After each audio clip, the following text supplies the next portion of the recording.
Hi guys, this is Connie, back for more Connie Reads. Figured get as much of this done in one shot as I possibly can. Maybe we'll actually finish the book tonight. Who knows? This is Chapter 17 of Connie Reads 8 Keys. Title of this chapter, I Am Garbage. I curled up in my bed as soon as I got home. Aunt Bessie found me there a little while later. Are you okay? I didn't answer. She tried again. Lise? She gave me another minute. Then she said, School called. Are you in bed because you got in a fight? Are you hurt? I am garbage. You aren't garbage. I am garbage.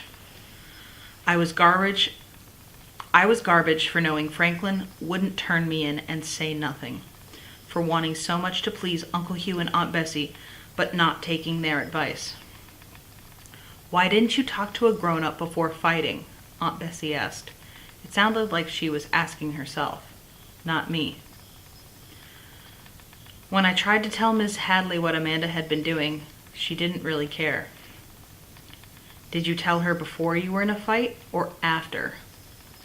I didn't answer. They made me move lockers. I'd loaded up all of my books and gym stuff and carried them to my new locker in a tucked away corner behind the 8th graders whose last names start with Z. A girl with a side pony and a tutu material black skirt gave me a funny look as I fit the lock on the door and practiced the new combination. How do you feel about that? Aunt Bessie asked. Kind of lonely, I said. But nobody will smash my lunch. That's a good thing, right? She asked. Amanda was being mean to me. She should have been moved. Everything changes when you physically fight back, Aunt Bessie pointed out. Then you're equally at fault. I sighed and slumped my face back against my pillow. Aunt Bessie squeezed her hands together. I didn't realize how bad things were. I wanted to tell her that wasn't her fault. It was mine. But again, I kept my mouth shut. Later, Uncle Hugh came by. Cricket? What? What are you doing? Staring at the wall. Good, he said. I don't feel bad interrupting that. Sit up. Uncle Hugh set a steaming plate on my desk. Baked ziti tonight, he paused. Franklin's mother called. She says he's upset and won't talk about it. She doesn't think it's just the suspension because Franklin said he did the wrong thing and the punishment is fair. So, it's me, I admitted. I've upset everyone, even Aunt Bessie. It's pretty hard to do that. Are you upset? I asked. I'm not pleased, he said.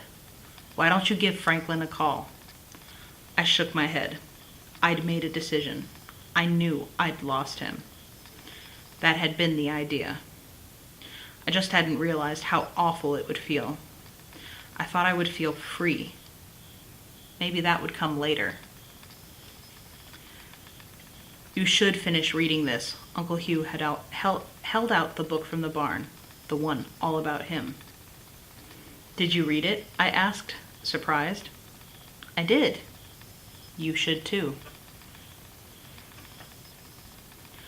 I opened to where I had left off. I read several little stories about how Hugh had been part of my life before Dad died. About how he took me on a trip to the zoo in the rain. About how he let me stand on a table to build a block tower 7 feet high. About how he and Bessie came to live in our house to help out when Dad started going to the hospital. And then, when Hugh met Bessie, things were just perfect. They got married within 2 years of meeting each other and talked about the family they would have. But a few years passed, and it turned out that Bessie couldn't have children. I thought a long time about who I should appoint as your guardian, but I knew that if I left you to my brother Beau and his family, you'd grow up with brothers like I did, and your mother and I had always meant for you to have siblings. But my heart was telling me that you belonged with Hugh and Bessie.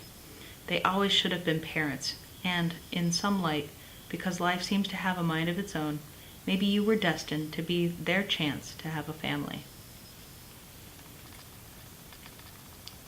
I found Aunt Bessie in the living room. Aunt Bessie never really sits around. She always seems so busy. "What are you doing?" I asked. "Just reading before I clean up for dinner." From dinner. The dishes are soaking. "I'll help." "Okay." She put her tired red leather bookmark into place and closed the book. "Or I could do all the dishes." I walked over to her, climbed into her lap. I'm much too big for that. Hadn't done it in years and years.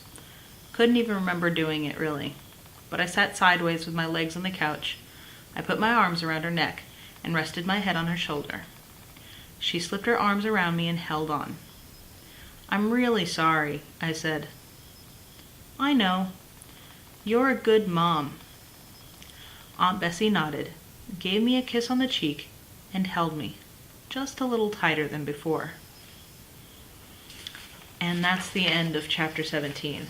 And it kind of got me a little misty-eyed. Ugh, all the feels. So, be careful with that and enjoy, please and thank you. And I'm going to take a small break and pick this up right where we left off.